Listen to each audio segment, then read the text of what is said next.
Boa tarde, todo mundo. Para quem não me conhece, eu sou Juliana Scudilho, eu trabalho na Fly e hoje a gente vai para a segunda parte do nosso curso. Bom, hoje a gente vai falar então sobre Machine Learning. Para quem perdeu ontem a gente deu a contextualização da área, eu falei um pouco sobre como fazer um projeto em Data Science, as etapas, e onde a gente fez toda a parte de análise exploratória do nosso problema, que era um problema de churn, que é a rotatividade, a saída de cliente por algum motivo. Bom, então a gente vai falar sobre os tipos de aprendizagem, aprendizado de máquina, e vamos se focar no aprendizado supervisionado, principalmente nos modelos de classificação, que é o nosso problema. A gente vai definir lá, mas vocês assistiram ontem, a nossa variável de interesse era a exit, que era a saída do cliente, da minha agência financeira. Então, isso daí é um típico problema de classificação. A gente vai ver os modelos de classificação, o KNN e a árvore de decisão. E vamos falar das métricas de validação. Depois de dar essa contextualização, a gente vai lá para o notebook, lá no Colab, para estar fazendo essa aplicação lá no Python. Bom, aqui eu já falei ontem, tá? Mas é só para vocês. Eu sou formada na UFSCar e sou doutora também em estatística pela USP. E se vocês não seguem ainda, segue lá a Fly, Inteligência Artificial, que a gente coloca muito conteúdo da área aí, ajuda. Sempre está aberto lá para perguntas. E o direct também a gente sempre dá bastante atenção pro pessoal. Bom, então vamos lá. O que é Machine Learning? Machine Learning pode-se dizer que é um programa de computador que aprende a partir de uma experiência E com respeito a uma classe de tarefa T e com medida de desempenho P. Se o desempenho P na tarefa vai melhorar com a experiência. Ou seja, resumindo, quanto mais informação você der, melhor vai ficando as informações do aprendizado dessa máquina, esse algoritmo. Bom, se vocês estavam assistindo lá na terça, o exemplo que eu dei foi de uma criança. Quando ela começa a falar, ela vai aprender aquelas palavras mais básicas, tipo papá, água, que é a palavra que você fala todo dia para ela. Conforme ela vai recebendo mais informações, ela vai aprendendo mais vocabulários. E é assim que a máquina, o algoritmo também funciona. Quanto mais dados, mais informações você passa para ela, mais ela vai melhorar essa performance. Então, isso que é o aprendizado de máquina. Quanto mais experiência você der para ela, quanto mais informação, e se o seu desempenho for melhorando, quer dizer que você está no aprendizado de máquina, quer dizer que ela aprendeu. Tá? É a mesma coisa, por isso que na prova, por exemplo, lá na prova de exatas, o professor muda os números, muda algumas coisas na prova, para ver se realmente você aprendeu ou se você só decorou para ir fazer a prova. Então, a maneira de ver se uma pessoa aprendeu é modificar algumas coisas, ver se realmente ela consegue reproduzir, ter os mesmos resultados anteriores, acertar, por exemplo, a conta. Bom, o aprendizado de máquina, ele é dividido em algumas vertentes. Aqui eu trouxe duas que são as principais, que é o não supervisionado e o aprendizado supervisionado. No aprendizado não supervisionado, a gente não tem uma variável de saída. A gente tem todas as informações do nosso conjunto de dados, não tem uma variável alvo, e o objetivo é entender aquele conjunto de dados procurando associações que a gente não consegue perceber ao olho nu. Então, o algoritmo vai procurar esses padrões. O exemplo mais comum é a segmentação, o agrupamento, o cluster, né, que o pessoal fala. E a aplicação mais comum é a segmentação de clientes. Quando você está na sua empresa, você quer segmentar os seus clientes por grupos. Quais que são aqueles clientes mais semelhantes? Por exemplo, no cartão de crédito. Depende do seu perfil, você recebe um cartão de crédito. Pessoas que têm um alto poder socioeconômico têm aquele cartão Black, né? Não é todos os clientes da agência bancária que têm um cartão Black. A maioria tem um padrão, depois e assim vai. Como é que é feito isso? É uma segmentação. Eles vão lá e vão agrupar aqueles clientes que estão mais similares com aquele benefícios, que podem ter aqueles benefícios, e vão dar essas vantagens para aquele grupo de cliente. Bom, e a outra é aprendizado supervisionado. O objetivo, quando a gente tem um aprendizado supervisionado, a gente vai ter uma variável alvo, que é o nosso problema aqui. A gente tinha uma variável lá que a gente tem querendo prever. E esse é o principal objetivo de um aprendizado supervisionado. É prever uma ou mais variáveis de saídas. Que no nosso caso vai ser aquela exit, eu quero prever se o meu cliente vai sair ou não. E você consegue prever isso baseado em algumas variáveis que a gente chama de covariáveis também conhecida lá na estatística, ou variáveis independentes, que elas não dependem de outras variáveis, por si mesmas elas se explicam. E você vai usar essas variáveis, essas características, para tentar prever uma variável alvo. No aprendizado supervisionado, a gente tem dois tipos. A regressão, onde o objetivo é estimar uma variável resposta, cujo valor pertence às retas reais. Por exemplo, eu quero estimar o salário de brasileiros, eu quero estimar a altura das pessoas que estão assistindo aqui. Então, na regressão, a gente tem diversos pontos. Por exemplo, aqui seria salários das pessoas, e eu quero traçar reta que fica mais próxima desses pontos pretos aqui. Porque se eu tiver uma função, isso aqui a gente chama de função, que passe bem próximo, eu vou conseguir prever esses pontos. O outro tipo de aprendizado supervisionado é para classificação, onde o nosso objetivo é prever uma variável categórica, que é o nosso caso, que é 0 ou 1. 0 é não saiu, e 1 saiu. Aqui na classificação, então a gente, por exemplo, geralmente tem grupos, né? Por exemplo, esse grupo de estrelas e o grupo de triângulos. E eu quero achar uma função, uma reta aqui, que consiga separar esses dois grupos da melhor maneira possível. Onde, quando eu tiver essa reta, eu vou conseguir separar minhas observações que são estrelas e minhas observações que estão os triângulos. Aqui, por exemplo, a gente tem 3 categorias. Olha, a funçãozinha já melhora, fica um pouco mais complexa, mas é uma função que vai tentar separar esses 3 grupos. Porque daí, quando eu fazer uma nova observação, eu vou fazer a conta e vou ver aonde cai essa nova observação. Se ela cair aqui perto das estrelas, eu vou classificar como estrela. Se ela cair na região, que a gente chama de região dos... É um quadrado isso? Pode ser um quadrado verde. Eu vou classificar como verde. Se for um triângulo azul, aqui na região dos triângulos azuis, eu vou classificar como triângulo azul. Bom, aqui eu trouxe um esqueminha só para a gente exemplificar, né? Então, aqui, como que funciona esse aprendizado de máquina?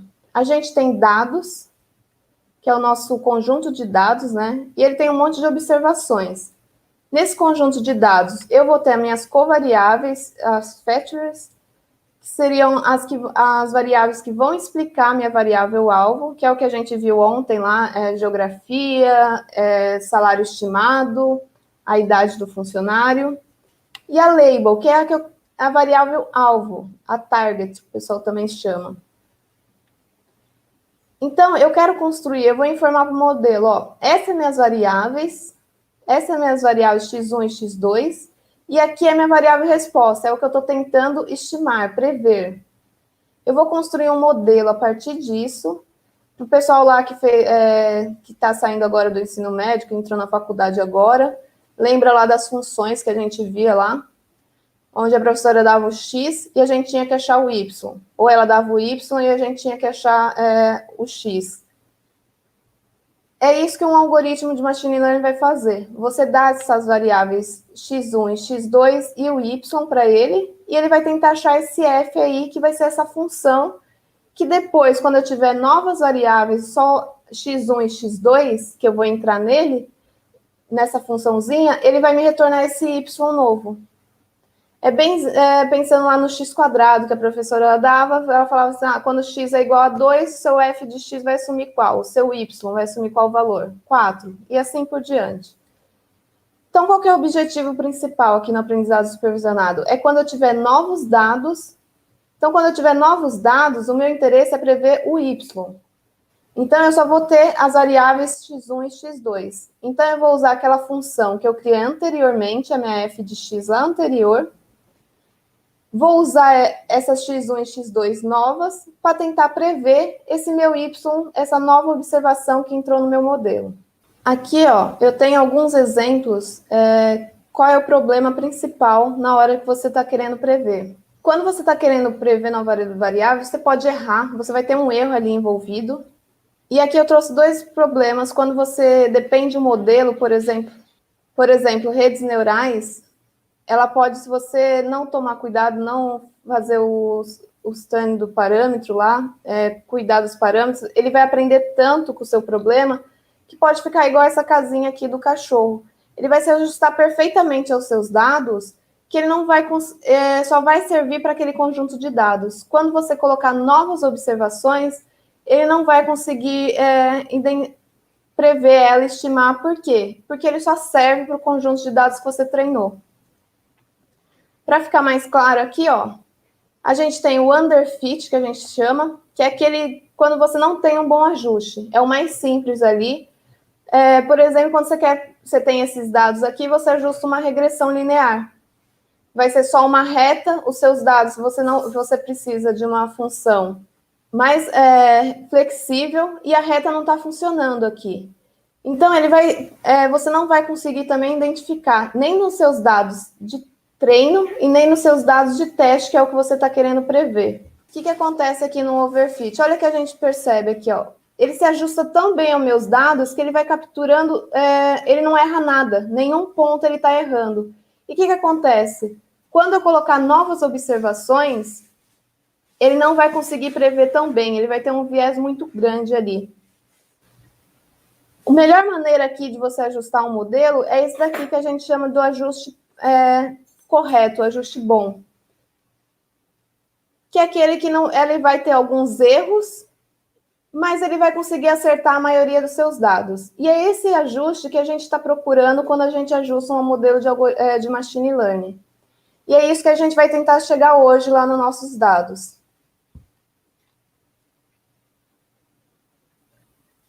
Bom, como eu comentei lá no começo, existem vários tipos de algoritmos.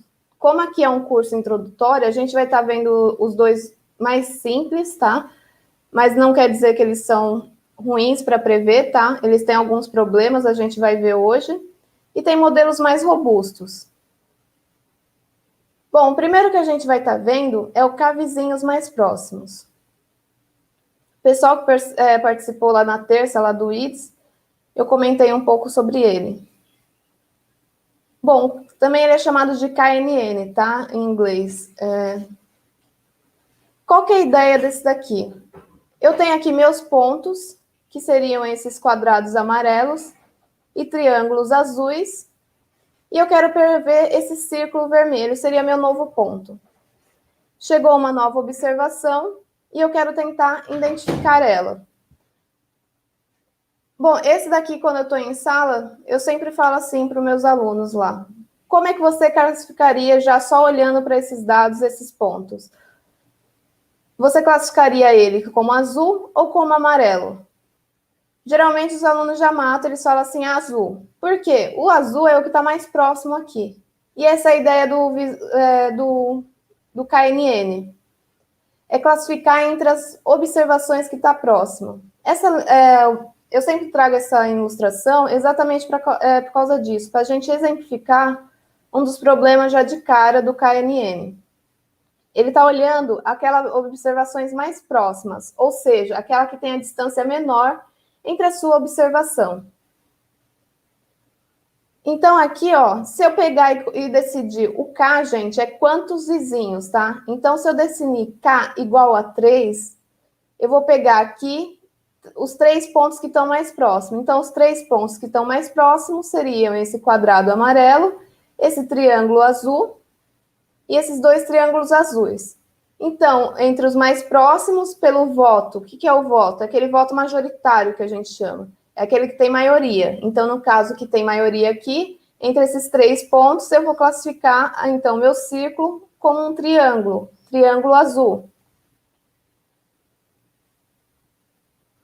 Quando eu aumento agora o meu raio, ao invés de pegar simplesmente essa distância, eu vou pegar essa distância do círculo maior aqui. Então, agora meu K não vai ser mais igual a 3, vai ser igual a 5. Então, seria esse ponto amarelo e esse que está mais estreito e esse aqui que está um pouquinho mais distante. Com K igual a 5, o que acontece? Eu já não classifico mais esse ponto vermelho como triângulo, e sim agora, como voto majoritários, os 3 mais próximos, eles são amarelos, então eu vou classificar ele como amarelo. Então, qual que é a ideia do KNN? KNN é K near neighbors, tá? Near de próximo e neighbors de vizinhos, em inglês. Por isso que vem esse nome, aqui eu traduzi. Bom, o KNN é objeto com características semelhantes, pertence ao mesmo grupo. Aqui, para exemplificar, eu sempre gosto de falar assim, por exemplo, você está numa formatura de médicos e advogados. Aí chega uma pessoa nova na festa e ela vai direto para o grupo de advogados. Você vai falar que aquele é um advogado, é um formando advogado, ele é um formando de medicina. Bom, se ele for isso para o advogado, então provavelmente ele conhece aquele grupo, então ele é um advogado. E é a mesma ideia do KNN aqui. Quando eu chego uma nova observação, então aqui eu vou ter o X1, que é os meus eixos, meu X1 e meu X2, por exemplo, altura e peso, e eu vou tentar prever a idade de uma pessoa. Então, aqui no eixo X1 eu tenho a minha altura e no meu eixo X2 eu tenho o meu peso. Então, eu vou lá e coloco lá minha altura, 1,65 e meu peso, sei lá, 60 quilos. Caiu aqui no meio. Eu vou ver aqui, então, as pessoas que estão mais próximas e, de acordo com aquelas pessoas que estão mais próximas de mim, vai ser a minha idade. No caso, quando eu estou em regressão, quando a idade é numérica, aí não é voto, aí seria a média. Então, eu vou tirar a média desses pontos que estão mais próximos e vou ter a minha idade. Outra frase bem característica do KNN é diga-me com quem tu andas e eu te direi quem és, que é a mesma ideia, né? A mãe lá, quando você é criança, não anda com aquela pessoa que é mau elemento. Por quê? Porque as pessoas podem falar que você também é mau elemento. Tem tudo aquele negócio lá. Então, por isso que essa frase, me digas com quem tu andas, te direis quem és.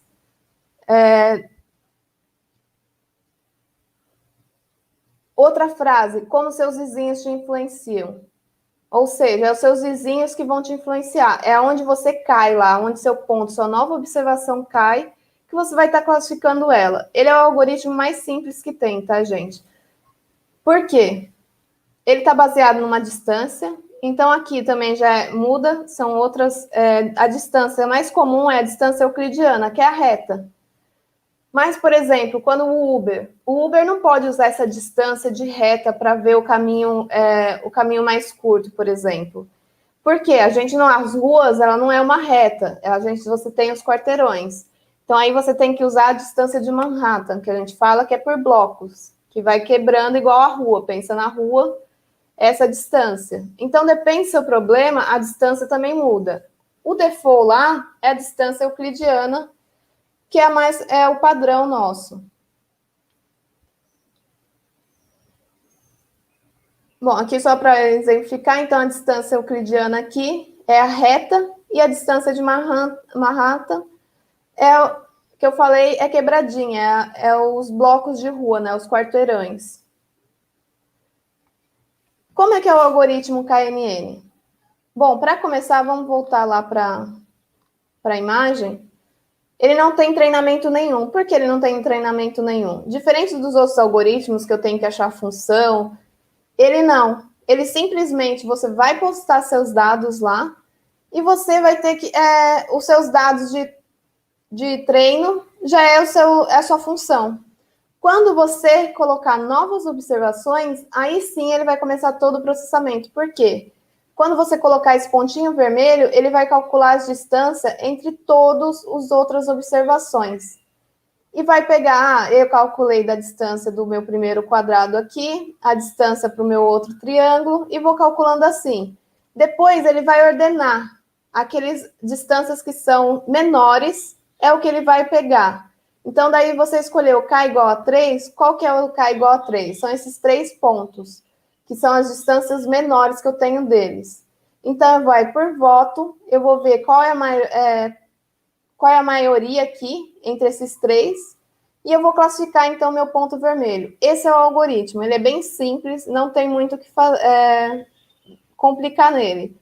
Então, eu vou colocar aqui só para a gente ler passo a passo. Então, a primeira coisa que você vai ter que definir lá, quando a gente for para o Colab, é o número do K. Quantos Ks vizinhos você quer analisar? Você quer analisar 2 observações mais próximas, 3 observações? Tem jeito de otimizar isso, eu vou mostrar também hoje. Ou você pode usar o default lá, o que já vem de padrão, que é K igual a 5 do software mesmo. No começo eu indico isso, usem todos os default lá, depois você vai aprendendo a ajustar. Como eu falei, você vai aprendendo por problema sempre em ciência de dados. Então você pega um problema, eu estou no nível básico, eu vou fazer o básico. O básico eu vou usar as funções default, eu vou usar os algoritmos mais simples, depois eu vou evoluindo conforme eu vou aprendendo. Então vamos lá, você definiu o K. Eu defini que K vai ser igual, por exemplo, a 5, que é o default lá, da função do KNN no Python. Aí eu vou calcular a distância para cada nova observação do meu conjunto teste, que eu vou explicar aqui esse conjunto teste, em relação à observação de treinamento. O treinamento é aqueles dados que já estão, igual aqui, é os dados que já estão aqui. O que os dados novos, que a gente chama de teste, é esse vermelhinho. Então, cada nova observação de teste, eu vou calcular todas as distâncias. Depois que eu calculei para cada observação nova a distância, eu vou ordenar a distância e vou considerar só as 5 observações que estão mais próximas, que foi a que eu defini no início. Aí eu vou obter as frequências, ou seja, quantas daquelas observações mais próximas são quais as classes delas. Então, aqui, voltando na minha figura, eu defini igual a 5, 1, 2, 3, 4, 5. Então, eu tenho quantas de cada categoria? Eu tenho 3 da categoria amarela e 2 da categoria azul. Então, por maioria, tá aqui o voto majoritário, por voto, eu vou definir como amarelo, quadrado amarelo. Bom, como eu comentei, um dos problemas do KNN é a classificação. Ele é sensível à seleção de K. Como a gente viu lá na figurinha, se for K igual a 2, K igual a 3, eu classificaria como triângulo. E K igual a 5, eu já classifico como amarelo. E aí, qual que tá certo? Não sei, você tem que analisar. Ele tem um bom desempenho para amostra de treinamento. Se K é muito pequeno, ele pode pegar um overfit. Por quê? Eu só estou analisando o mais próximo meu aí. Deixa eu voltar no gráfico lá do overfit. Eu vou pegar e passar por todos esses errozinhos aqui, ó, e vou tentando classificar o mais próximo que está de mim. Então, eu não vou errar nunca nos dados de treino. Que é ruim, tá? Porque eu estou querendo um ajuste que ele seja bom, mas que ele também consiga prever novas observações. Então, eu tenho que chegar no ajuste ideal. Não adianta eu só acertar naquela amostra que eu estou treinando meus dados. Eu quero acertar nos dados futuros. Imagina na previsão do tempo lá, se o cara só acertasse o dia anterior de chuva. Ele chegasse todo dia lá no Jornal Nacional e falasse da previsão do dia anterior, porque é o que ele acertou. A previsão do outro dia ele não vai acertar, então não serve para nada, entendeu? Se cai muito grande, você pode ter uma alta variabilidade, ou seja, ele fica... Imagina, se eu pegar K igual todos os conjuntos de dados, eu não vou saber quanto vai ter uma alta variância, né? Como eu não vou falar de validação cruzada aqui, mas é um jeito que eu posso definir K por validação cruzada. Eu vou falar de um deles só, mas eu não vou falar do melhor para definir o K. Ele é simples de implementar, como eu mostrei para vocês, a gente consegue fazer na mão. Dá para fazer, inclusive, no Excel isso. Você calcular as distâncias lá no Excel e plotar lá os pontos mais próximos. Ele é bem simples. Numa das aulas, a gente sempre faz lá para mostrar para o pessoal como fazer no Excel KNN. Você não tem nenhuma suposição de distribuição, simplesmente ele é um método não paramétrico, a gente chama, porque não tem nem distribuição de probabilidade, nem nenhuma suposição, por exemplo, não tem nenhuma distribuição de probabilidade. Na regressão logística, você está supondo ali que é uma binomial. Aqui você não tem isso. E o bom dele é que a região para dividir os dados, ele pode assumir qualquer tipo de fórmula. Lá na regressão logística, a gente não vai falar, mas sempre vai ser uma reta ali. Isso é ruim para os dados. Só um tipo de dado você consegue classificar. Pensa numa elipse ali, onde você tem os pontos do meio, que são de um jeito, e os pontos de fora, que são de outro jeito. Uma reta ali nunca vai conseguir separar esses grupos. Aí a regressão logística falha. O KNN não tem esse problema, porque a região dele é bem... a reta, a função que ele encontra ali, é bem flexível. A gente chama ele de um método baseado em memória preguiçosa. Por quê? Ele não tem processamento para calcular nenhum tipo de dados.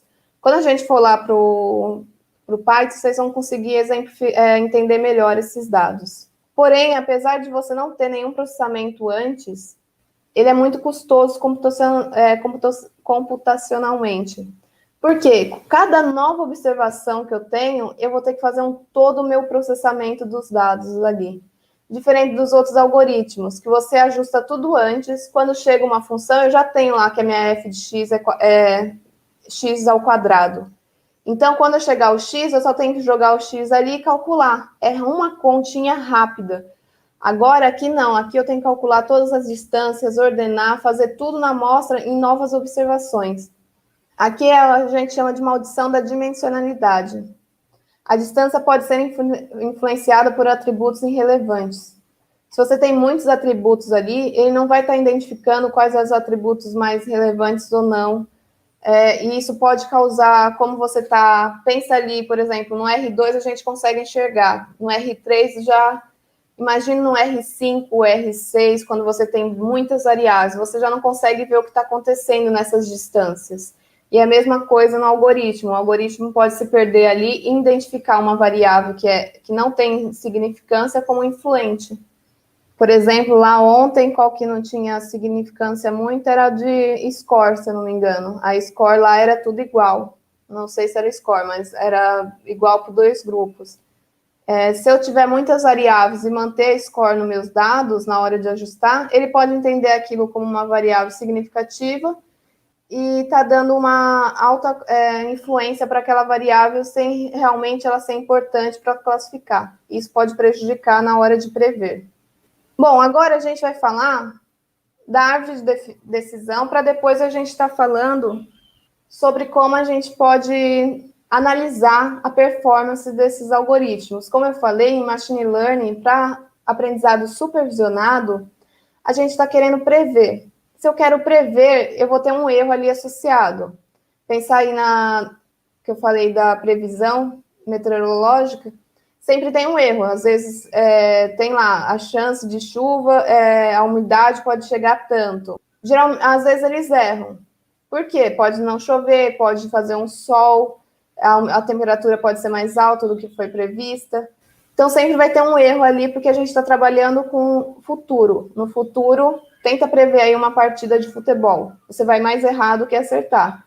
Mas muitas vezes você acerta. É a mesma coisa aí nos bolões aí da Copa. Tem gente que vai lá e crava exatamente o resultado, mas não é sempre que você vai acertar os resultados. E a mesma ideia aqui. Então, um outro algoritmo que é bem bom é o de árvore de decisão. Uma coisa que eu esqueci de falar do KNN é que por ele está aqui baseado, ele é influenciado por amostras desbalanceadas, ele não consegue pegar, por exemplo, com poucos dados, ele está sofrendo influência, como que é o nosso caso, só tenho 20% da categoria 1, e ele vai sofrer influência. A gente vai ver lá, quando a gente for analisar, que ele vai errar bastante a classe 1, que é o nosso objetivo. Bom, a árvore de decisão. A árvore de decisão, ela tem esse esqueminha aqui, onde nós temos aqui, por exemplo, ele vai tentar classificar o seu conjunto de dados, identificando qual é a sua principal variável. Então, ele vai pegar aqui, nesse caso aqui, seria, estou com fome, ele sempre vai tentar categorizar. Mesmo se ela for contínua, por exemplo, idade, igual aqui, ó, tenho sobrando R$50, pense em dinheiro, pode ser de 0 até 1 milhão. Ele vai categorizar isso. Ou é 50 ou não 50. Idade, geralmente ele categoriza, menor do que 30, maior do que 30. A árvore vai categorizar suas variáveis. Então, também é um bom método, gente, para quando você está com dúvida de como categorizar uma variável, você usar a árvore para isso. Você usa a árvore e você vai ter seus dados categorizados. Bom, então aqui, ó. Qual que é a ideia da árvore? Eu começo ali com a minha variável que ele identificou como a principal. Então, aqui seria a fome que ele identificou. Então, estou com fome. É sim ou não? Não. Se você não está com fome, então vai estudar. Se você está com fome, aí você para e pensa. Eu tenho dinheiro? Eu tenho R$50? Tenho. Bom, se eu tenho R$50, então eu posso ir para um restaurante. Então, vai para o restaurante. Não, eu não tenho esses 50 reais. Então vai para a cozinha e cozinha essa comida. Faça a sua comida. Bom, se todo mundo pensasse assim, talvez os brasileiros não tivessem tanta dívida, né? Sem pensar se eu tenho dinheiro ou não, antes de ou tomar uma ação. E é mais ou menos isso que a árvore faz, ela vai tomando ação para você. Bom, esse exemplo eu gosto bem de falar, assim, na aula, na pós, no geral, eu sempre coloco eles para a gente faz na mão ele, para o pessoal entender como é que está funcionando a árvore, né? Ela vai tentar identificar a variável alvo dela. Devo jogar tênis hoje? É essa pergunta que ele quer responder. Então, é jogar não ou sim. Então, eu venho aqui, ó, e vou tentar achar a variável que está mais classificando aqui como sim ou não. Ou seja, ao escolher ela, eu já vou estar errando pouco o jogar ou não. A umidade normal. Se eu falar assim, ó, se a umidade está normal, você joga, olha quantos eu vou estar errando só. A umidade normal, eu estaria errando só uma observação, que eu não jogaria. Em todos os outros dias que a umidade está normal, eu joguei. Então, a umidade seria a primeira variável que o meu algoritmo, a minha árvore, vai identificar. Por quê? É aquela já de cara que ela consegue já separar os meus grupos muito bem. Então, é isso que a árvore vai fazendo. Ele vai tentando achar aquelas variáveis que são mais importantes para você estar discriminando seu conjunto de dados. Eu repeti aqui o exemplo. Então, o que seria aqui, ó? Eu identifiquei outro, tinha panorama também. Igual que ele escolheu o panorama. Então, o panorama aqui seria sol ou chuva. Se é sol, você vai analisar a umidade. Se a umidade está alta, então aqui, por maioria, eu não vou jogar. Se a umidade está normal, eu jogo. Agora, meu panorama é chuva. Bom, chuva, eu tenho que analisar o vento. Se é vento, se o vento é verdade, eu não vou jogar. Se é falso, lembra que é tênis. Então, se tiver muito vento, a bolinha mexe. Se o vento não tiver vento, eu jogo.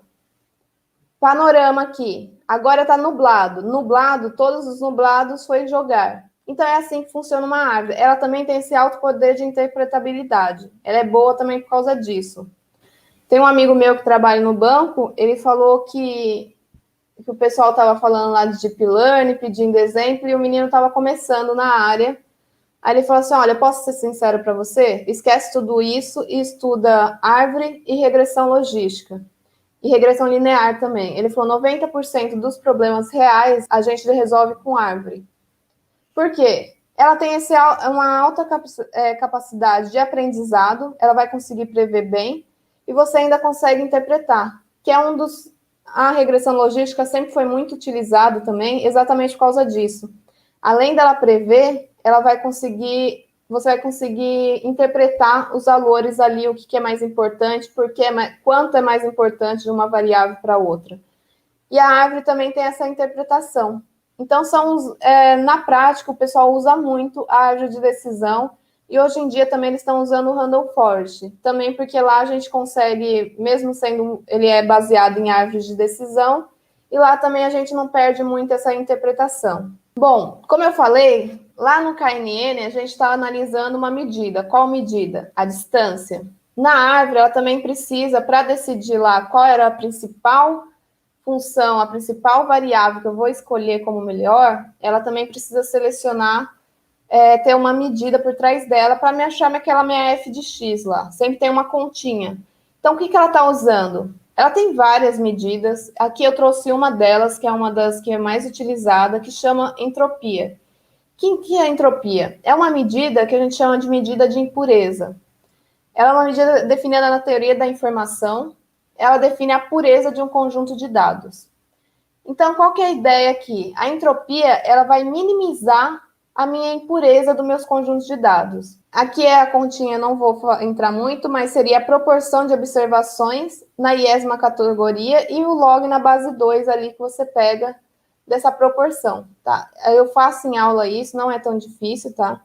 Mas eu não vou entrar aqui em detalhe. É só para vocês conhecerem, o algoritmo ele faz essa conta, tem outros lá. Um dos outros mais utilizado, bastante utilizado também é o coeficiente de Gini também. Ele tem uma fórmula assim, também é um somatório de alguma coisa.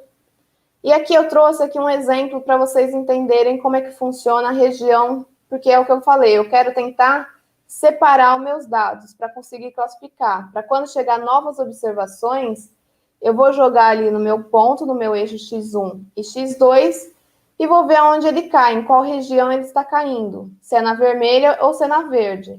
Bom, como eu comentei, a árvore ela está querendo dividir logo de cara aquela variável que mais vai separar o meu conjunto de dados e vai errar pouco. Então, aqui, ó, se eu pegar simplesmente e já traçar uma reta no x2 aqui, por exemplo, no x2 pensando em altura aqui, pensando em idade, x2 igual a 50 aqui, vocês podem ver que eu já vou conseguir separar bem esse meu conjunto de dados. Deixa eu ver, eu coloquei aqui, ó. 60, ó, quase acertei. Pensa aqui em idade e aqui em peso da pessoa. No x1 é o peso e o meu x2 é a idade. Então, se o meu x2 é igual a 60, ó, você pode ver que é meu split 1, split é o corte 1 que eu vou fazer.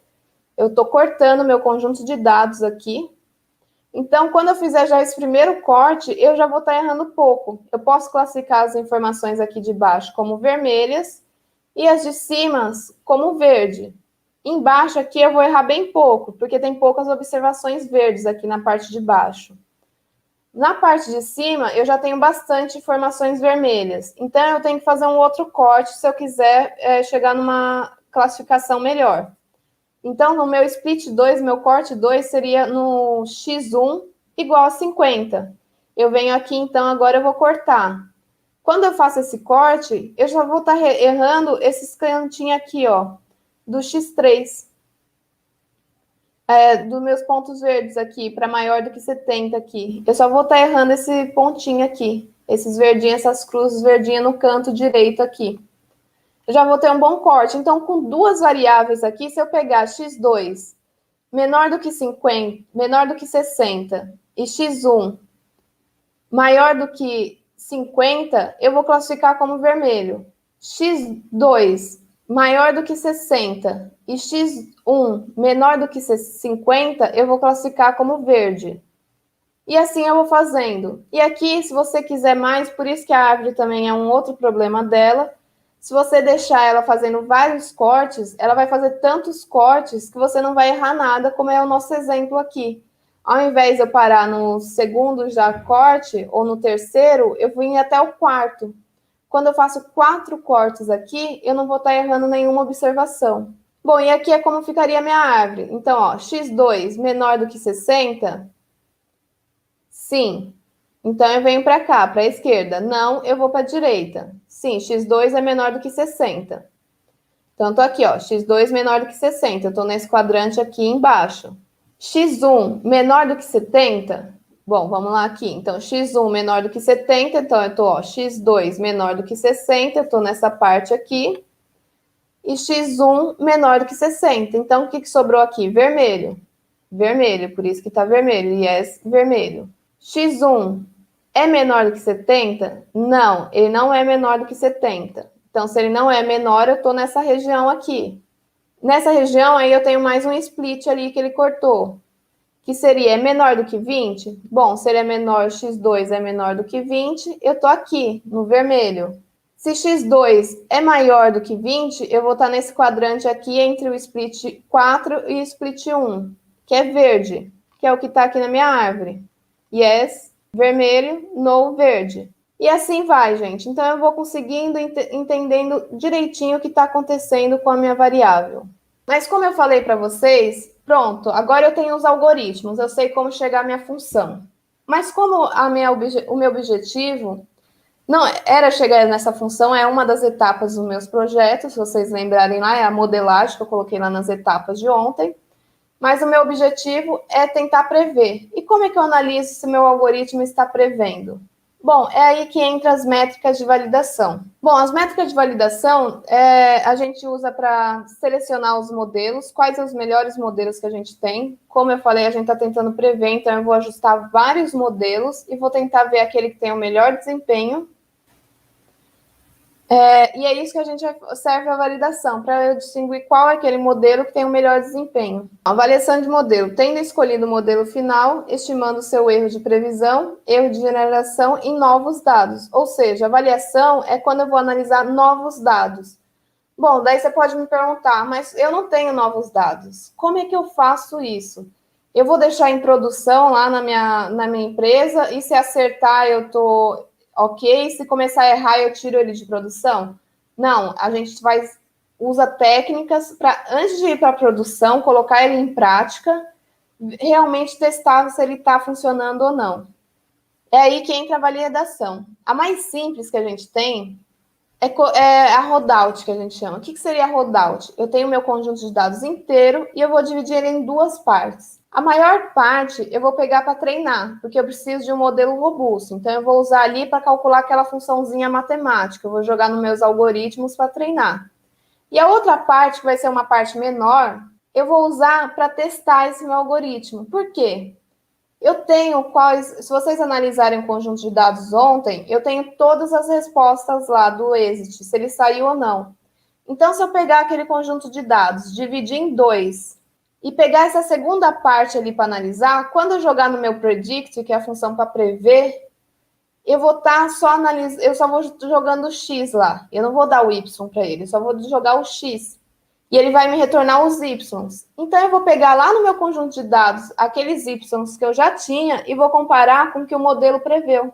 Daí, eu vou comparar os erros e os acertos. Ó, a observação 1 era 1. O meu cliente saiu. Ele preveu como saída? Preveu, então ele acertou. Então, ok. Vou para outra observação. A minha observação 2 o meu cliente não saiu, ele se manteve na minha agência, é 0. Ele preveu como 0? Preveu. Então, ok. E assim vai. E eu vou contabilizando esses erros. Quanto mais erros, é pior o meu modelo está. Um outro jeito que a gente não vai ver hoje, que também é um pouco mais avançado a parte de computação, a gente chama de K-fold. O K-fold, ele lembra também o K lá, porque eu também vou escolher quantas partes eu vou dividir meu conjunto de dados. Quanto fold, que a gente chama. Então, aqui, ó, eu só dividi em 2 no rollout. No K-fold, geralmente eu vou dividir, pode ser 5, 10, depende, isso aí também vai custar poder computacional para você. Então, eu vou dividir meu conjunto de dados não mais agora em 2 partes, mas em 5 partes.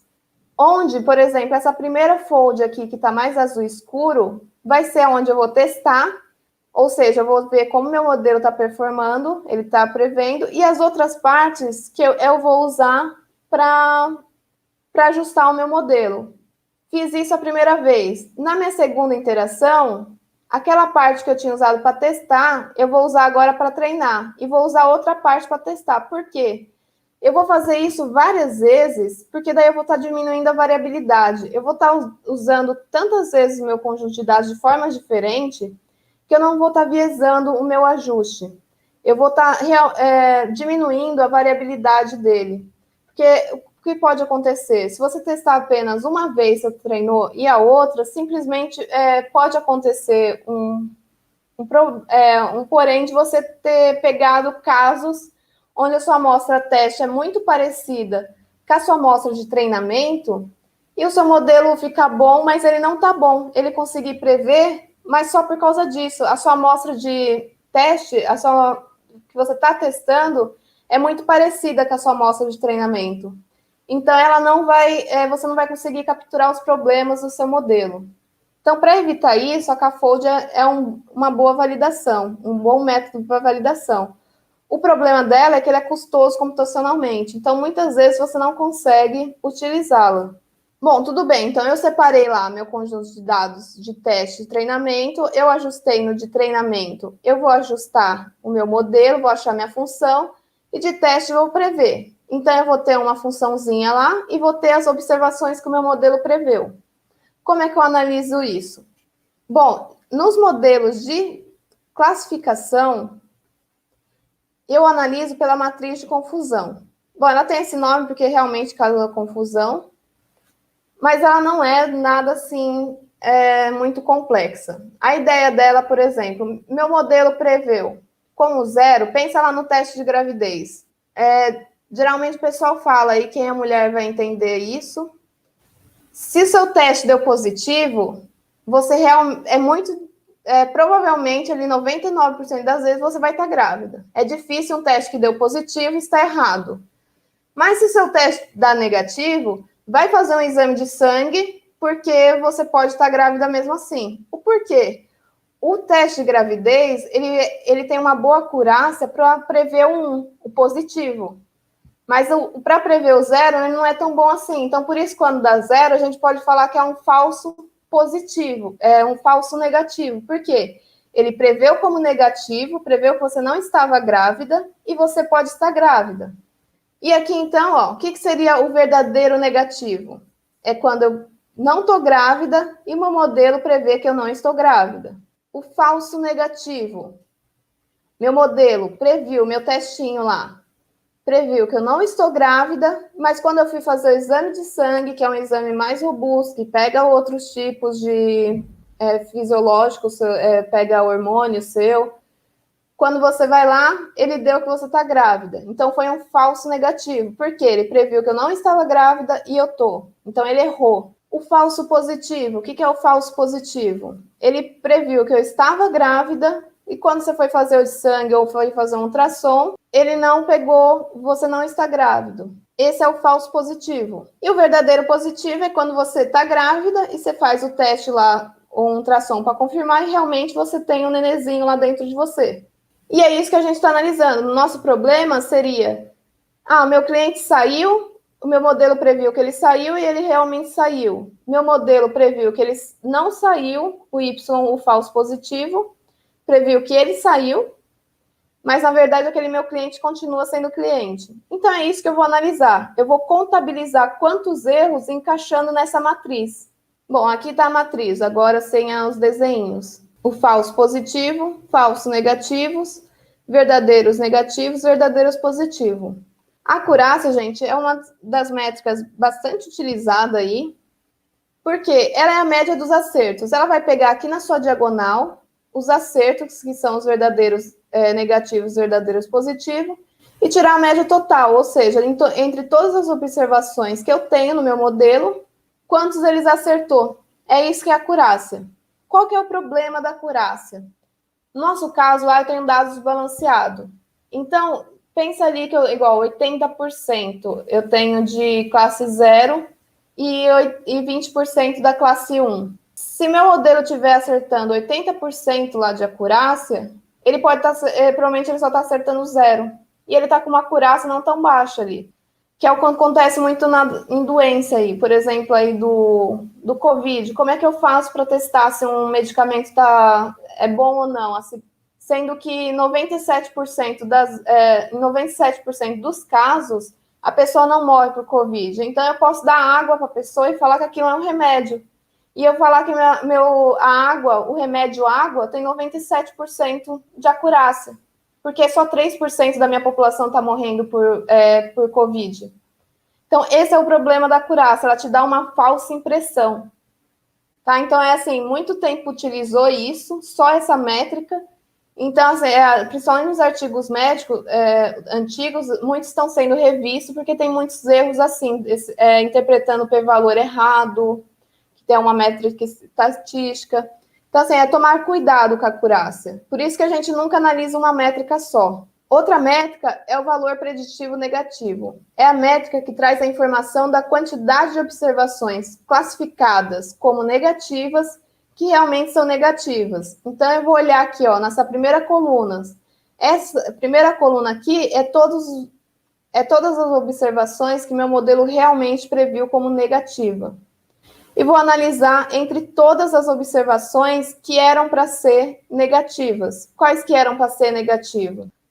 Eu vou analisar aqui, ó, todas as observações que meu modelo acertou, que é o verdadeiro negativo, entre todas as observações que ele previu como negativa. Ou seja, é o verdadeiro negativo dividido pelo falso negativo. Esse é o valor. Por exemplo, aqui, ó, que eu dei um exemplo, entre os pacientes classificados como não doentes, quantos foram identificados corretamente? Entre os pacientes, entre todas as mulheres que fizeram teste de gravidez e deram não negativos, quantas realmente não estavam grávidas ali? A precision, ou precisão, ou também, como a gente fala lá na estatística, valor preditivo positivo. É a métrica que traz a informação da quantidade de observações classificadas como positiva, ou seja, que o seu modelo previu como positiva e realmente são positivas. Então, agora eu estou na minha coluna da direita. Eu estou analisando aqui entre todos, eu vou analisar esse VP, que é a minha principal, qual que é a taxa de acerto. Então, entre todos que o meu modelo previu como positiva, quantas eles acertou? Então, é VP, verdadeiro positivo, dividido por verdadeiro positivo mais falso positivo.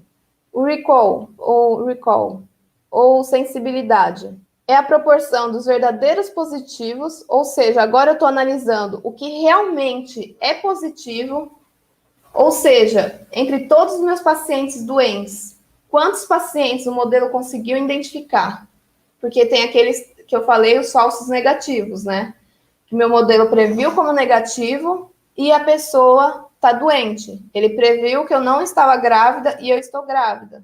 Então, como é que eu calculo? Agora eu estou olhando a parte inferior da tabela, na horizontal da minha tabela. Eu vou pegar o que o meu modelo acertou, que é os verdadeiros positivos, e vou dividir por verdadeiros positivos, dividido por falsos negativos. E tem um monte de métrica, tá, gente? A especificidade é a parte de cima da minha matriz.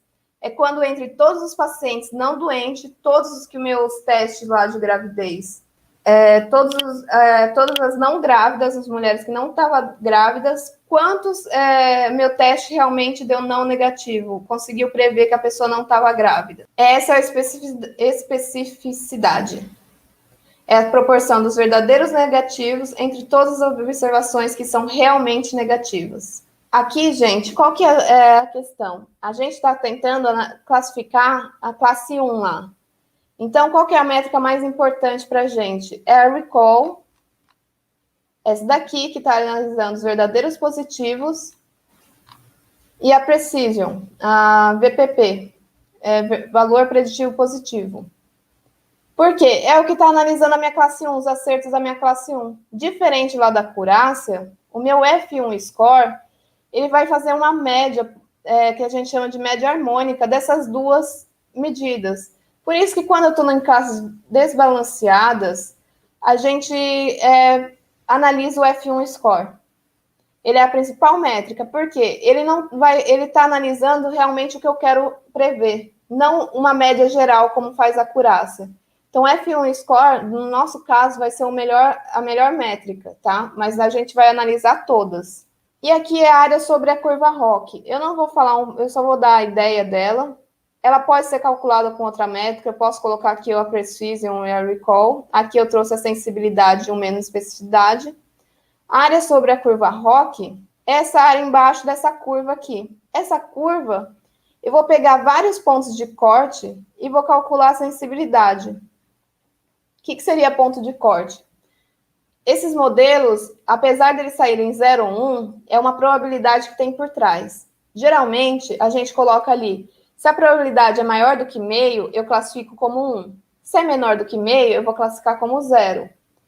Mas eu posso alterar isso. Então, a curva ROC me ajuda nesses pontos. Eu vou, por exemplo, colocar a probabilidade igual a 0,1. Se for menor do que 0,1, eu classifico como 0. Se for maior do que 0,1, eu classifico como 1. E vou fazendo isso para todos os pontos de corte, e aí eu formo essa reta.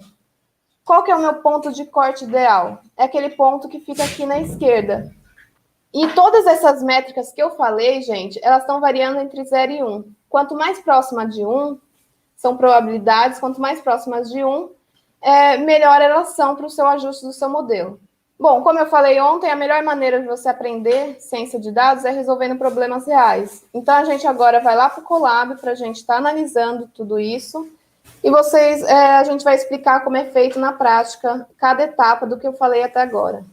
Bom, para quem aqui não estava ontem, esse dataset eu peguei lá do Kaggle, é sobre a saída de clientes de uma agência bancária. Ele também está disponível lá no meu HIT. Bom, está aqui, ó, dataset. Só você clicar aqui no dataset para importar. Vim aqui, ó, nesse botãozinho, row, sei lá.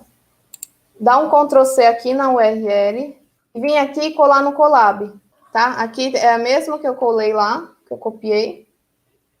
Deixa eu diminuir o zoom aqui, que está um pouco grande, para vocês verem. Pronto. Chamei esse aqui de objeto. Aqui no Python é sempre assim, você coloca igual e ele vai assumir esse valor que você está colocando. Aqui eu vou estar importando pandas. Chamei de PD aqui, para não toda hora não precisar ficar repetindo pandas quando eu precisar chamar a biblioteca, as funções dessa biblioteca. Aqui, ó, nesse botãozinho na célula, é onde eu vou fazer funcionar, rodar, que a gente fala, o comando para ele estar funcionando. Vocês podem ver que ele não deu nada, porque não, mas ele já executou a minha célula. Se eu fazer aqui a minha URL, ó, e agora eu quero trazer, importar o meu conjunto de dados lá do meu HIT para o meu Colab. O Colab é o Python na nuvem. Então, aqui, ó, qual que é o meu comando? Eu chamei, de novo, ó, vocês podem ver que eu sempre chamo de um objeto aqui. Um objeto vai ser igual ao quê? Eu vou pegar lá da minha biblioteca pandas. Qual função que eu vou pegar? A read CSV. O meu conjunto de dados ele está separado por... a extensão dela é CSV, que é separado por vírgula. Ele podia estar em Excel. Aí eu tenho que usar o read underline Excel, não a CSV. Então, eu quero ler o quê? Um arquivo CSV da onde? Da minha URL que eu coloquei aqui em cima. Isso daqui, gente, é só um comandinho para falar assim para ele, ó, pega esse objeto que você acabou de ler e só me retorna as 10 primeiras linhas dele, ó, visualizando as 10 primeiras linhas. Sempre deixo os comandos aqui no meu notebook. Eu não quero ficar rodando, que às vezes dá uns erros aí na internet. Aqui eu vou descrever, essa parte a gente já tinha feito ontem. E agora começa meu pré-processamento. Bom, ontem a gente fez toda a parte de visualização, a parte de análise exploratória. A gente viu que não tinha dados saltantes, a gente identificou as variáveis mais importantes. Para a gente lembrar, eu coloquei aqui, ó, as variáveis importantes. Era os clientes da Alemanha, que eram bem discrepante, do sexo femininos, que não são membros ativos, que tinham alto número de produtos, score de crédito baixo, com saldo bancário elevado e com idade entre 50 e 60 anos. A idade, se vocês lembrar, aquele gráfico estava bem específico, mostrando que entre 50 e 60 anos, a pessoa dava bastante churn. Então, provavelmente, quando a gente rodar aqui os algoritmos, a idade vai ser uma das variáveis influentes, importante para ele, para conseguir classificar. Bom, no pré-processamento, o que a gente tem que fazer? São várias etapas. As etapas eliminar as variáveis que não serão utilizadas, identificação dos dados mísseis, separação das variáveis categóricas e numéricas, e a variável resposta, que é o que eu vou trabalhar. Processamento das variáveis categóricas. E eu vou processar as variáveis numéricas, porque elas são tipos de variáveis diferentes, e elas requerem um processamento diferente também para poder entrar no meu modelo. Bom, mas por que eu preciso fazer isso? Pensa lá na variável país. E eu quero rodar um KNN, que é baseado em distância. Bom, mas o KNN é baseado em distância, como é que eu vou tirar a distância de uma métrica que chama Alemanha da França? Tudo bem, eles têm uma distância entre os países, mas o nome não me diz nada só.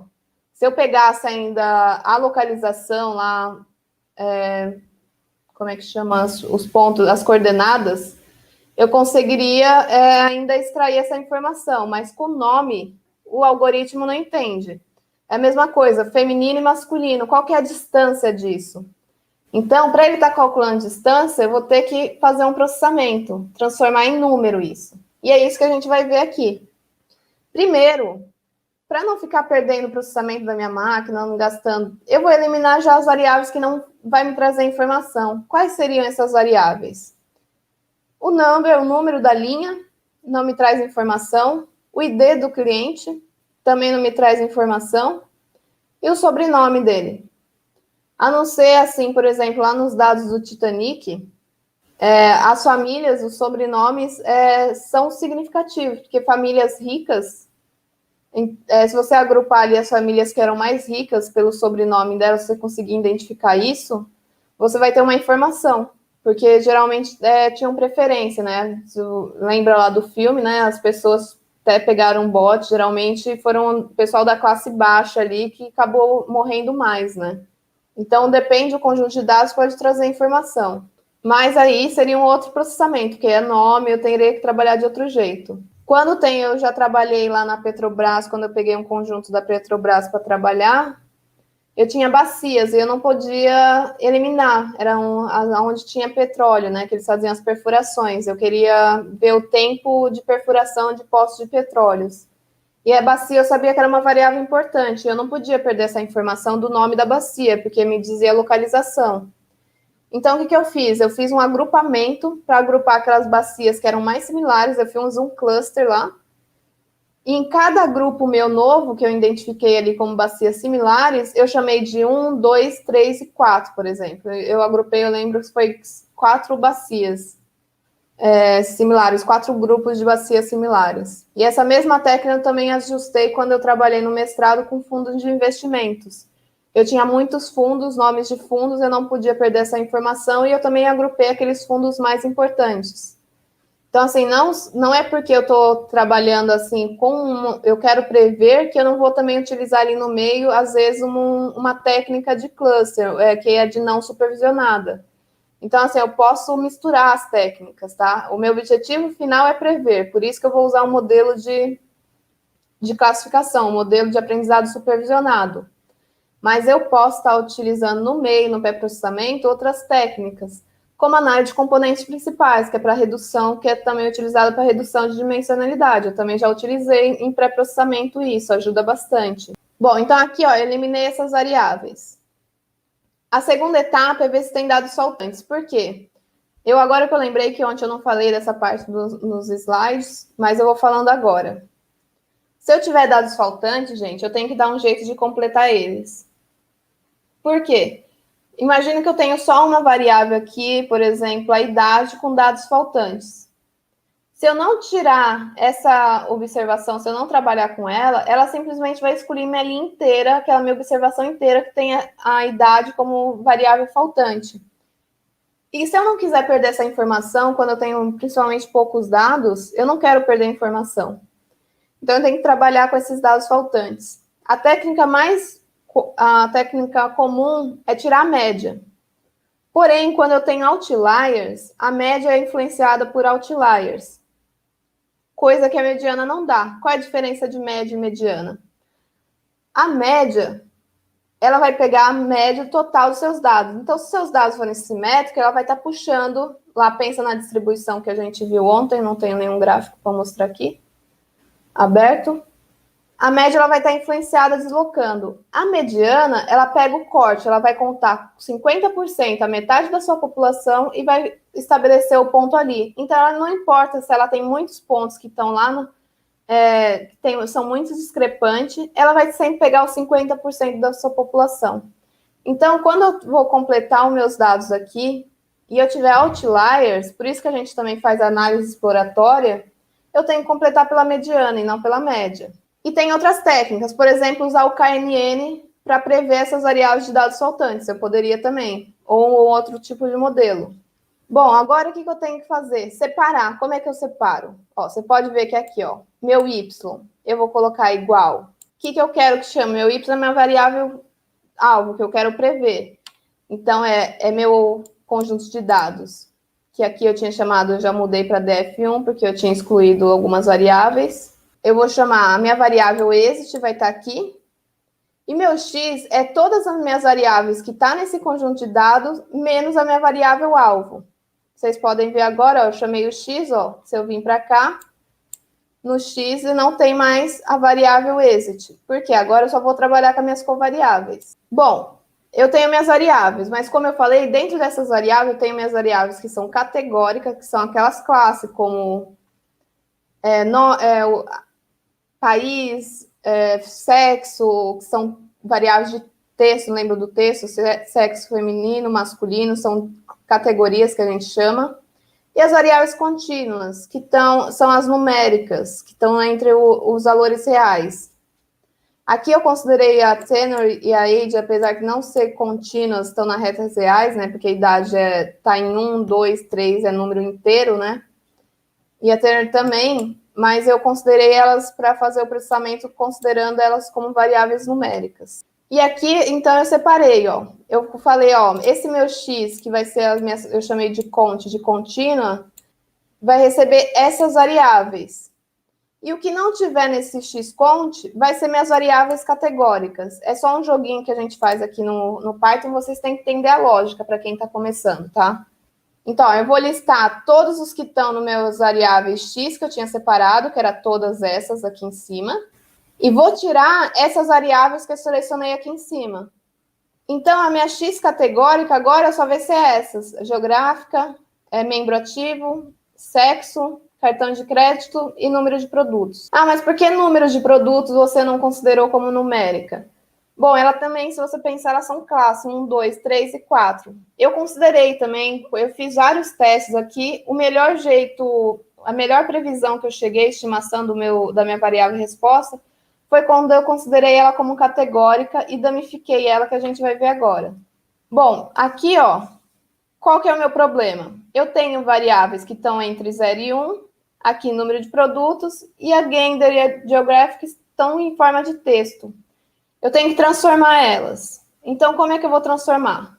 Aqui eu vou usar o label encoder para transformar a minha gender entre 0 e 1. Antes que me pergunta, essa daqui, gente, ela sempre vai transformar todas as suas variáveis. Se eu tivesse colocado aqui também a geographic para ela fazer isso, ela ia transformar a França em 0, a Espanha em 1 e a Alemanha em 3.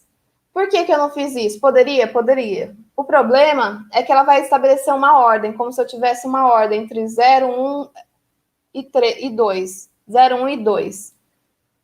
Mas não tem uma ordem, nenhum país aí é mais importante do que o outro. Então, para o algoritmo não sofrer essa influência ou interpretar mal a minha variável, o melhor jeito de eu fazer isso, aqui eu poderia estar utilizando aquela one holder, que é a continuação eu tinha feito no outro. Aqui, gente, eu vou colocar, abrir um outro código aqui, só para vocês verem. Eu poderia estar usando essa daqui, ó, para fazer agora, que é a damificação que eu estou fazendo. Eu não vou rodar ela, porque eu não rodei os outros comandos e vai dar erro. Aqui, ó, o que eu fiz foi usar a getDummy. Qual que é a diferença dessa getDummy e dessa onehotEncoder aqui? Tem duas vezes. Bom, aqui, o Sklearn, ele é um pouco mais inteligente, ele foi feito para aprendizado de máquina, então ele vai criar uma função. Então, se eu entrar com uma outra variável, pensa na hora, por exemplo, que eu for pegar uma nova observação e esse meu cliente não veio nem da França, nem da Espanha, nem da Alemanha, ele veio do Brasil. Se eu estiver usando a função getDummy, ele vai criar uma nova categoria. Se eu estiver usando essa função onehotEncoder, ele vai simplesmente classificar como 0, porque eu não tinha antes essa classe, então ele vai ser 0 para mim. Mas vamos lá. Então, aqui na label encoder, eu estou transformando a minha sexo em 0 e 1. Então, vocês podem ver aqui, ó, gender ficou em 0 e 1. Eu não usei aqui, porque senão aqui na França ia ficar 0, 1 e 3. Eu não quero isso. Então, o que é que eu faço com essas variáveis? A gente chama que a gente vai colocar ela, transformar em dummy. Então, onde for França, eu vou criar, então, 3 subvariáveis. A França vai assumir valores 1 quando for França, se não 0. Vou criar uma variável Alemanha. Então, onde tiver Alemanha, ele vai receber como 1, caso contrário, 0. E assim por diante. Então, ó, quando eu rodei aqui a função, ó, o que aconteceu aqui com o meu conjunto de dados. Eu não tenho mais só Geographic. Agora a Geographic virou França, Alemanha e Espanha. O número de produtos que foram outro que eu apliquei também. Então, quando tiver um produto, vai ser sim, se não 0. Se tiver 2 produtos, vai ser sim, se não 0. E assim por diante. É isso que essa funçãozinha getDummy, ou essa daqui, o onehotEncoder, faz. A diferença entre essas duas é isso. A getDummy, se eu chegasse agora com o Brasil, uma nova observação, ela ia criar uma nova coluna aqui. Qual é o problema disso? Meu modelo foi criado apenas com 5 variáveis. Se ele incluir mais uma 6, aonde é que eu vou colocar essa sexta? Vai dar erro. Essa daqui da One-Hot Encoder, ela não dá esse problema. Ela simplesmente vai colocar Brasil, ela vai considerar tudo zero ali, não tem ali no meu modelo, ela vai considerar, então, Alemanha zero, França zero, Espanha zero. E vai continuar, ela não vai criar uma nova categoria para ela. As variáveis numéricas. Qual é o problema das variáveis? Bom, você falou tudo bem, que a de texto, as categorias, eu tinha que transformar em numérica para conseguir calcular. Mas e as numéricas? Por que eu preciso mexer nelas? Elas já não estão bonitinhas em número? Bom, pensa lá na distância. Eu estou calculando distância. Se eu tenho um salário muito grande e um salário a variável salário, que vai variar entre 0 até milhões ali, e uma variável, por exemplo, número de produto, idade, que estava variando de 20 até 90. Ela está com pouca variabilidade ali. Ainda é que nossos dados tinham até 92 anos, mas geralmente chega ali em 80, 70. Então, eu tenho um range, um domínio ali muito pequeno de uma variável. E a outra, eu tenho um domínio muito grande ali. Ela está variando muito. E isso, principalmente no KNN e em outros algoritmos aí, é muito influenciado por essa variabilidade. Para não acontecer esse problema, o que eu vou fazer? Eu vou reduzir esse meu range aí, esse meu domínio das minhas variáveis. Como é que eu faço isso? O standard, que é a padronização, ou a normalização. Aqui eu estou usando a normalização, que é o valor que eu vou pegar um mínimo, eu vou pegar o meu atual do valor daquela observação, então qual que é o valor estimado, o salário estimado da minha variável 1, da minha observação 1, peguei ele. Vou pegar menos o mínimo, o menor valor da minha variável salário.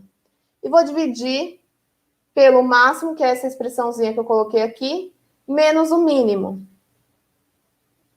Tá vendo? Da coluna, aqui está a fórmula.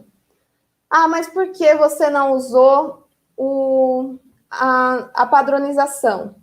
A padronização, gente, a fórmula dela é o valor menos a média dividido pelo desvio padrão. Qual que é o problema? Se vocês lembrarem, lá no meu pré-processamento, eu tinha variáveis que tinham outliers. Quando eu estou girando pela média, a média está sendo influenciada por outliers. Então, eu posso influenciar essa padronização das minhas variáveis por causa de outliers. Para não acontecer isso, eu uso a normalização, que vai deixar o meu eixo entre 0 e 1. E a minha normalização. E minha padronização, ela pode deixar o meu intervalo também grande exatamente por causa disso, da média. Ela vai estar transformando a normal ali, que vai de menos 3 até 3, um pouquinho a mais ali. 3,5. Então, essa é a diferença, tá? Desses processamentos. Por isso que eu optei pela normalização e não pelo standard. Essa normalização aqui chama minimax, tá? Então, ela vem aqui desse pacote. Eu deixei os pacotes. O padrão é você deixar todos os pacotes das bibliotecas no começo do seu notebook. Aqui eu já deixei em cada célula o que eu estava usando para vocês irem aprendendo. Ó. Nesse daqui, o Minimax vem dessa biblioteca aqui, do Skylearn Pré-Processing. Então, o que eu falo? Ó, pega lá dessa biblioteca, eu quero que você importe só essa função, Minimax, para não ficar importando tudo que tem na biblioteca. Então, aqui, ó, nas minhas variáveis contínuas, nas minhas variáveis numéricas, eu só vim aqui e apliquei essa transformação. Vocês podem ver que agora, ó, todas as minhas variáveis numéricas estão entre 0 e 1. E agora fica até mais fácil para eu identificar elas, o que é maior e o que é menor. Bom, eu acabei agora o pré-processamento das minhas variáveis. Elas estão prontas para eu começar o meu ajuste. O que falta agora? O que está faltando? Eu dividi meus dados em teste e treinamento. Por quê? Porque uma parte eu vou treinar e a outra eu vou estar testando para ver como ele está performando em novas observações. Então, aqui, ó, novamente, eu vou usar... Vocês podem ver que toda vez que é Machine Learning, eu estou utilizando o Skylearn. Acho que é assim que fala. Agora, eu vou pegar só lá do modelo select, eu vou pegar esse import do train test split, que o split é cortar, ele vai cortar meu conjunto de dados em train e teste. É essa funçãozinha que ele faz. Aqui, ó, vocês têm que entender a lógica do programa, ó. Eu vou dividir lembra que eu tinha minhas colunas X e Y que eu já tinha dividido. Então, ó, você vai pegar agora, a minha X vai dividir em treino e teste, e a minha Y você vai dividir em treino e teste. Então, eu usei a funçãozinha lá do pacote, desse pacote, pode ver que é o mesmo nome. E vou o quê? O que ele tem que dividir o quê? Agora eu tenho que dar o objeto para ele. Ó, você vai dividir o x final é todas as variáveis lá que eu fiz o pré-processamento. E o meu y. Qual é o tamanho? Aqui eu coloquei 70, 30. Mas na hora de fazer aqui eu coloquei 25%. Então ele vai pegar 25% dos meus dados para teste, ó. Tá vendo? Qual é o tamanho do teste? Por isso que é legal o inglês também é fundamental, porque você consegue entender os seus comandos. Então agora, ó, ele dividiu, agora vocês podem ver, ó, é aleatório que ele faz essa divisão. Eu já não tenho mais, ó, as minhas 10 mil linhas que eu tinha, agora eu tenho 77.500. Por quê? As outras 2.500 linhas está no meu outro conjunto de dados, que é onde eu vou analisar. Bom, gente, vocês não se assustem, porque agora é simples, tá? É a parte do pré-processamento que dá trabalho. Então, aqui eu só deixei de novo a imagem para vocês não esquecerem. Para o KNN, eu só preciso rodar essa funçãozinha. É do pacote, de novo, ó, do Skylearn, Neighbors, que agora é dos vizinhos. Eu quero importar qual função? O KNN para classificação. Então, agora eu venho, ó, você pode ver, eu só peguei essa função, atribuí um objeto nela que eu chamei de KNN, poderia ser outro nome, e falei para ele, ó, ajuste, o fit é ajustar, o método do KNN nos meus dados de X treino e no meu Y treino. Ele ajustou. Bom, ele não sai nada nesse daqui, não se assuste por causa disso, ele só criou a funçãozinha. Agora, para eles dar os resultados, eu tenho que mostrar novos valores para eles. Então, é isso que eu vou fazer. Os novos valores que agora que eu quero que ele prevê é aquele conjunto de dados que eu separei. Então, vamos lá. Então, eu pego agora o predict, agora eu não estou usando mais a função fit. Eu vou pegar lá essa função lá do classificador, só que agora a função predict, para prever. De qual conjunto de dados? O que você quer prever? O meu x-teste. E aqui, eu mandei ele printar, imprimir para mim a matriz de confusão. A matriz de confusão, eu não deixei aqui o pacote, acho que eu deixei lá em cima, mas depois eu arrumo para vocês não se confundir. A matriz de confusão, gente, não precisa dessa parte, tá? Eu só coloquei isso aqui, é frescura, só precisa desses dois aqui. Isso aqui é só para alterar os nomes aqui para mim. E esse um aqui para a marginal igual a true, para ele entrar exatamente desse jeito que eu estou pedindo para ele. Igualzinho que estava lá na figura que eu mostrei para vocês. Que ele também pode inverter, né? Colocar os predicts nas linhas e os reais na coluna. Tá? Então, tem que tomar cuidado com isso, porque senão é aí que dá confusão, entendeu? Na hora que você vai para o software, se você não tomar esse cuidado, você pode estar errando. Então, aqui, ó, eu pedi a matriz de confusão. O que a gente percebe aqui na nossa matriz de confusão? O 0, ele está classificando bem. Agora, olha o problema do meu 1. Olha quantos ele está errando. O meu modelo previu como 1, corretamente 197, mas errou 114. E de 323, que ele previu como 0, era para ser 1. Então, ele está errando muito esse modelo. O default, como eu tinha falado, esse KNN Classification aqui, ele está K igual a 5. Como é que eu faço para escolher um K ideal? Bom, você pode usar várias métricas. A que eu usei aqui foi pensar assim, eu vou calcular quantos meu modelo está errando. Então, aqui, ó, eu calculei 323 mais 114 e dividi pelo total. Ele me deu um erro ali, uma média de erros. E eu fiz uma formulinha. Eu não vou entrar para vocês não se assustarem. Aí, só que para fazer essa formulinha, eu tive que importar uma outra biblioteca. E aqui eu fiz aqui eu já usei uma funçãozinha para calcular esse para vários casos. Então, eu fui variando vários casos, caso igual a 1 vizinho, K igual a 2 vizinho, 3 vizinho, e foi pedindo para ele ver quantos erros ele estava com. Fui contando os erros. Aí, o que eu fiz? Eu fiz esse gráfico. Esse gráfico, para mim, sai a taxa de erro do valor de K. onde o menor erro aqui, ó, caiu no K igual a 17. Esse foi o melhor K para mim. Então, foi isso que eu fiz. Então, agora eu vou rodar de novo o classificador para K igual a 17. Fiz a matriz de confusão novamente aqui e eu já percebi uma melhora. Quando eu pego agora as métricas que eu calculei lá em cima, aqui, ó, o que está importando para mim é a classe 1. Então, eu só vou olhar aqui essa classe 1. O Precision lá, ele está acertando, tá ok, não tá tão ruim. Agora, olha o Recall, 31% só. Olha o F1 Score, 43%. Agora, a acurácia, 83%. Imagine se eu olhasse só a acurácia. Eu falo, 83% meu modelo tá ok. Mas ele não tá ok. Porque a classe mais importante para mim é a 1. E ele tá errando muito. Então, eu vou para um modelo que ele não vai sofrer tanta influência com esse desbalanceamento da minha amostra. Qual que é esse modelo? A árvore de decisão. Então, para a árvore, gente, é a mesma ideia, só que agora, ao invés de eu estar usando o KNN, eu vou usar a árvore de decisão para classificação. Por quê? Eu também tenho ela para regressão. E aqui é só o plot tree, que depois eu vou fazer um gráfico dela. Bom, aqui então eu vou rodar o classificador da árvore. Para onde? Minha amostra treino. Rodei aqui. Vou agora, eu não sai nada, ele só sai para que eu rodei. Ó, tá vendo quantos parâmetros eu posso ajustar aqui na árvore? Eu não vou entrar em detalhes desses parâmetros, mas isso aqui vai me ajudar, ó, tá vendo o critério? O default dele, ó, é Gini que ele ajustou. Lá no R é a entropia, o default dele. Aqui é Gini.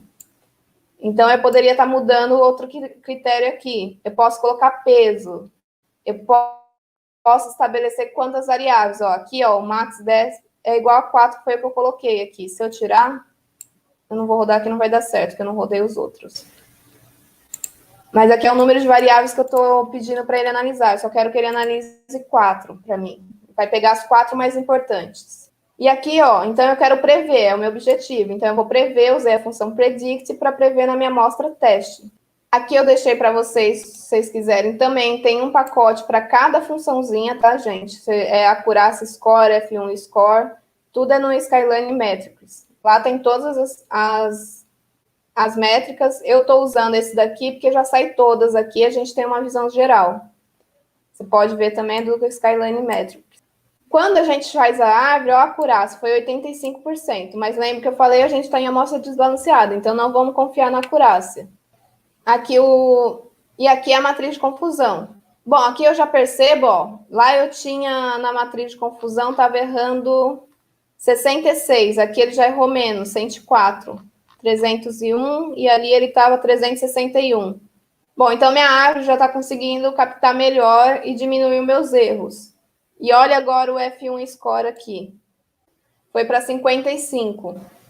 O melhor que eu consegui nesses dados foi 69%, com Randall Forest e XGBoost. Eu fiz um ensemble dos dois, uma combinação de modelos, e foi quando eu cheguei no melhor F1 Score. E aqui, então, pelas minhas métricas aqui, eu tenho dois modelos, eu tenho que analisar qual que é o melhor. Tanto pela acurácia como pelo F1 Score, meu melhor modelo foi a árvore. Então, eu escolhi a árvore como meu melhor modelo para prever meus clientes em churn. Então, agora, eu vou colocar o meu modelo em produção. Como eu falei, ele não vai... Eu posso as classes, mas é interessante você saber a probabilidade para você tomar a decisão. Então, quanto maior a probabilidade de um cliente pertencer à classe 1, por isso que eu coloquei esse 1zinho aqui, ó, que eu estou mandando em calcular a probabilidade para a classe 1, quanto maior for essa probabilidade, mais provável seu cliente de dar churn. Quanto menor a probabilidade, menos provável dele sair da sua agência, de ter essa rotatividade. Então, essa funçãozinha, na hora que você for colocar lá em produção, que você vai ter que colocar para predizer a probabilidade. E ele vai soltar uma tabelinha assim. E você, daí na hora que seu cliente chegar, por exemplo, quando você pede o crédito lá, você passa um monte de informação e o gerente do banco vai e volta com o seu pontuação de crédito. Essa pontuação de crédito é um modelo de classificação que está ali por trás, que vai prever a sua probabilidade de você ser bom e mal pagador. De acordo com a sua pontuação, essa probabilidade lá, se vocês lembrarem, a pontuação de crédito estava entre 100 e 1.000, porque eles multiplicam por 100 a probabilidade aqui, por 1.000, né? E você tem, então, seu score também. Aqui, no caso, é o churn que eu estou analisando. E o bom da árvore, gente, é que você consegue visualizar ela e ver quais as variáveis mais importantes. Aqui ficou muito pequenininha, eu tentei aumentar ela, mas ela é bem grande, eu vou tentar dar um zoom aqui no meu... A variável principal para ela foi idade. Ela categorizou a minha idade em menor do que 0,33. Lembra que eu peguei e eu padronizei, tá tudo entre 0 e 1. Se for menor do que 0,33, eu já tenho uma chance de ter uma classe 0 ali. Que era o que a gente tinha concluído ontem, né? Clientes menores, muito jovens, provavelmente não vão dar churn. Era poucas pessoas jovens que tinha no exit lá, na variável que deram churn. E aqui, ó, então foi exatamente isso que ele captou nos dados. Olha que legal, por isso que é legal fazer análise exploratória. Você já consegue até imaginar o que o seu modelo vai prever depois. E maiores do que 33, não é 0,33, tá, gente? Ele vai classificar como 1. Depois, a outra variável que foi importante era número de produtos, que lembra, se vocês lembrarem ontem, também foi uma das variáveis. 3 e 4 eram aqueles clientes que davam bastante churn. Então, era o que está falando aqui, ó. Quando o número de produtos for igual a 3, você vai classificar ele menor do que 3, vai classificar como 0. Se for maior do que 3, você vai classificar como 1. Aqui, ó. Número igual a 2, a classe vai ser 0. E assim ele vai montando toda a sua árvore. Depois vocês tentam entender. É só você sim ou não e você vai chegando. Quando você chegar aqui no último, ele vai falar aqui para você, ó. A chance de você pertencer a essa classe é tanto, então a sua classe é 0. É isso que ele está falando, ó. Por exemplo, aqui, ó. Se o seu número de produto for menor ou igual a 0,5, é menor? Sim. Então, sua classe 1. Se não for menor, é 1. Então, vamos lá. Se eu tivesse idade superior à idade, meu número de produtos fosse menor, eu fosse um membro ativo, e meu número de produtos fosse maior do que 1, eu ia ser classificado como um cliente em risco de churn. Então, a árvore você consegue interpretar ela bonitinho. O problema é que, como eu fiz aquela padronização, fica difícil interpretar ela.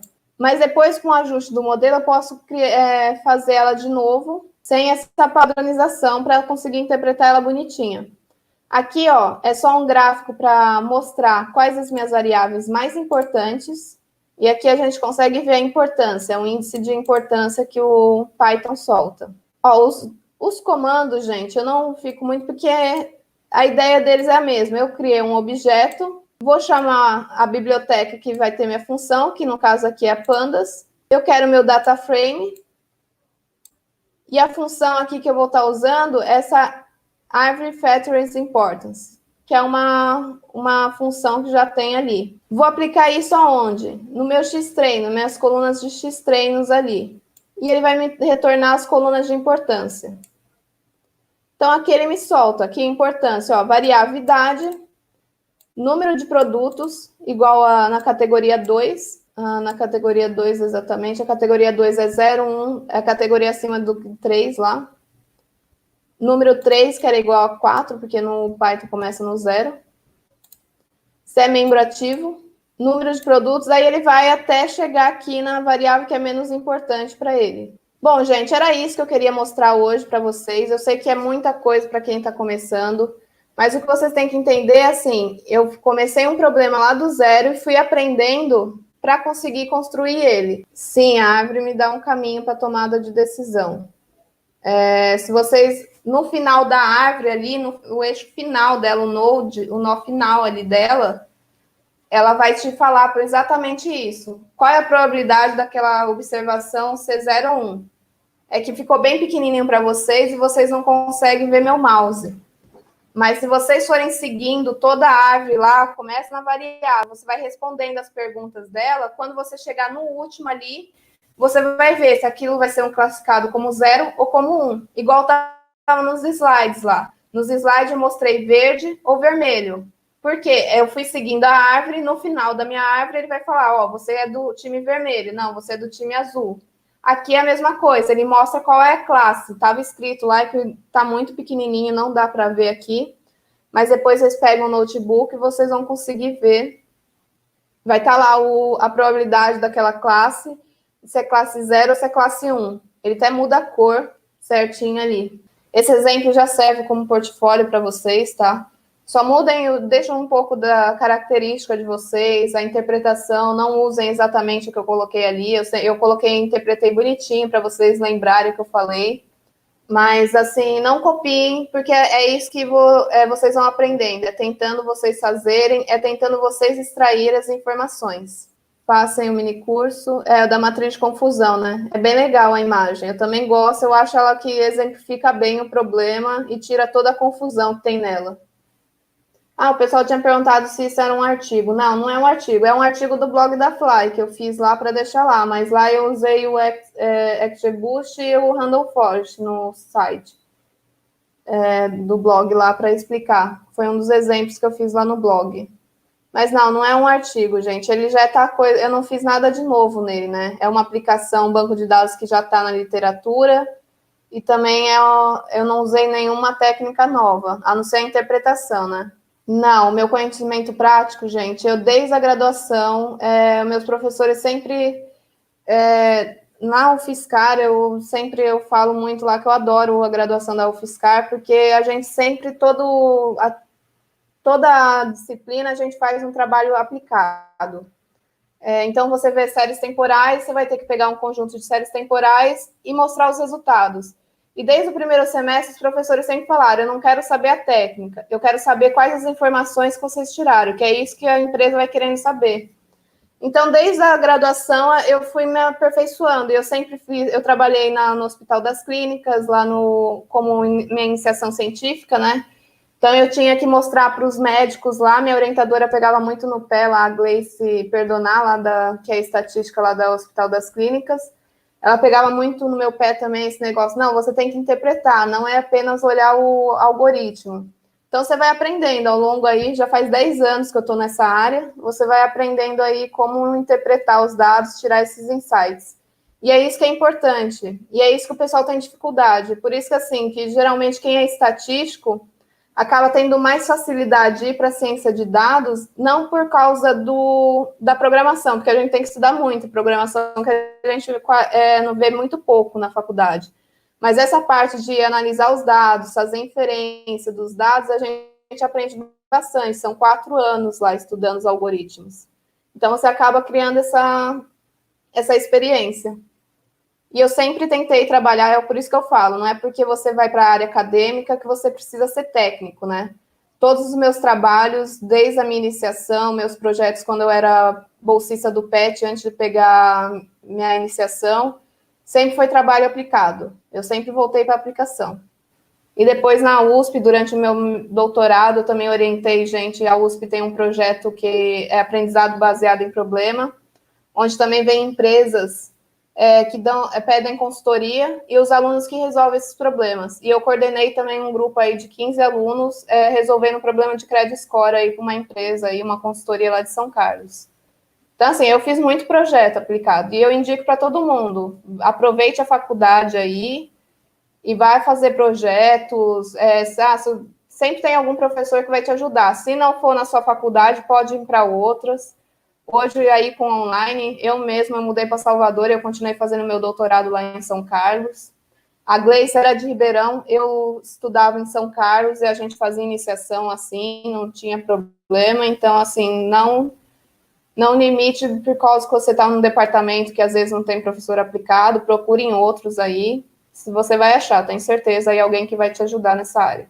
Ah, legal. É isso que eu falo, depende da pessoa. Eu também tinha gente lá da minha turma que criticava, falou que não aprendeu nada durante a graduação. Eu acho que é o perfil do aluno, né? Cada um sabe como aproveitar o seu tempo, né? Qualquer coisa, eu estou disponível. Qualquer dúvida, a gente pode me procurar lá na Fly. No meu LinkedIn também, é só colocar o meu sobrenome, Escudilho, vocês me acham em qualquer rede social. Eu fico sempre à disposição aí para dúvidas. O Léo também aí, vocês tá por aí também, né, Léo? Ele pode ajudar, a gente é bem acessível aí, só procurar a gente aí. Bom, gente, se não tiver mais uma dúvida, eu vou encerrando aqui, que daqui a pouco eu tenho que ir para outro. Obrigada pelo convite. Até a próxima. Qualquer dúvida, eu estou disponível nas redes sociais aí, principalmente lá na Fly. Vai me seguir que eu vou ficar feliz, tá bom? Bom, é isso. Até a próxima. Tchau, gente.